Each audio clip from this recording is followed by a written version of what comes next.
Hi, I'm Dr. Laura Anderson, and I've been a licensed child and family psychologist for going on 20 years now. I have a business called Common Chord Psychology Services. Common Chord's a place where two circles intersect, and it's not an accident that I do a lot of helping families think about navigating differences, blending needs, and one of the ways that I support families is through assessment. I've been doing assessment for 2 decades now and worked with lots of kids at different ages and in different settings. And as a follow up to my introductory consultation about that, I'm doing these little chats and conversations just so people can get a sense of the messaging that I would put out to kids and families around what I do and what I think child psychology can bring into a family's life and how it can enhance it. And within the field of assessment, an area of specialized assessment I'd like to talk about is autism assessments. They can be particularly helpful for kids and families. I understand completely as a parent myself why parents are anxious or unsettled about the idea of moving toward a label or a diagnosis, or that an assessment may lead to that eventually, and that parents hesitate sometimes because that is uncomfortable to think about initially, especially with a lot of unknowns. And so I wanted to do a quick intro today about what to be looking for in an autism assessor and why to look for an autism assessor. There are a lot of other childhood difficulties or challenges or struggles that really don't show up much until middle elementary school, second, third, and fourth grade. And that interventions, when they start then, are just as helpful as any other time because of the developmental nature of these things. Autism is one that we know from research, the earlier that we can intervene, the better. It's just part of the biggest successes with helping kids be able to function smoothly and transition well and make friends and focus and be flexible is getting in there really early during that window between the ages of, say, 2 and 8.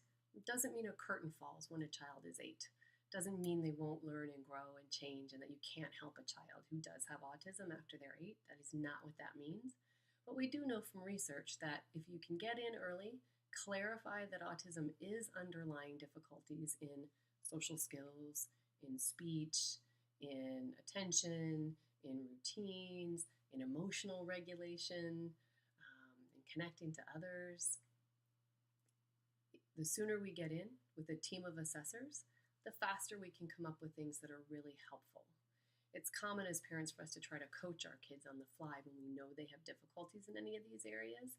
And schools really try too. They do. They try to figure out how to piece together coaching kids through challenging academics or difficult recess situations.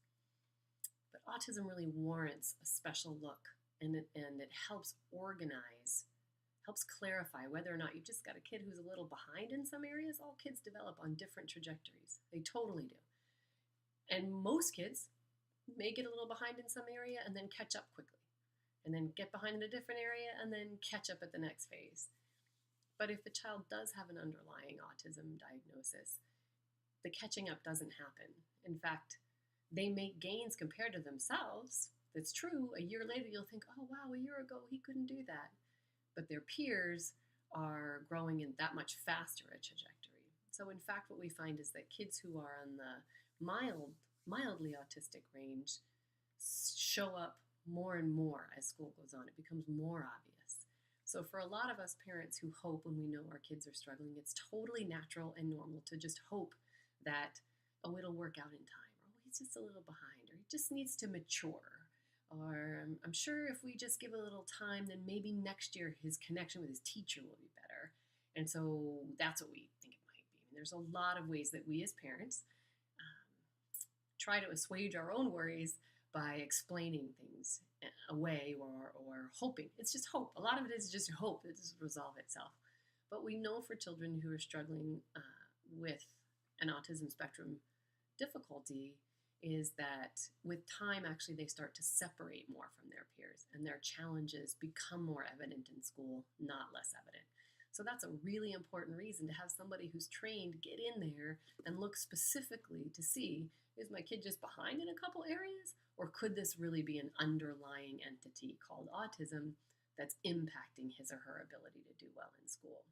So you'll want to be really clear that the assessor that you are asking about or hoping to find has experience working with younger kids or working with older kids who have mild autism spectrum disorders, or what would have been sometimes called high functioning autism.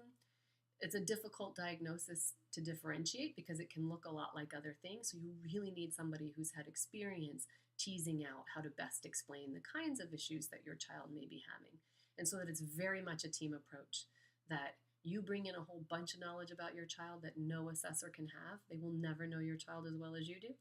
And the assessor will bring in what they know about autism and blend those two to hopefully come up with a plan that helps you, that helps your family, and gets in early in an organized way to help kids on the autism spectrum. What we know is that there are really specific types of strategies that work with kids on the autism spectrum. So not only is it important to clarify that's what autism is, the main reason to clarify, yes, this is autism, is so that we know what to do moving forward with kids and helping teachers get plans in place that work and helping you think about parenting your child with autism in a way that helps the whole family feel better, have more success, and enjoy each other.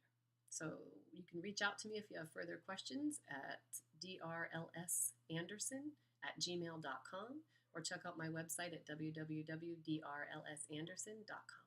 Thanks.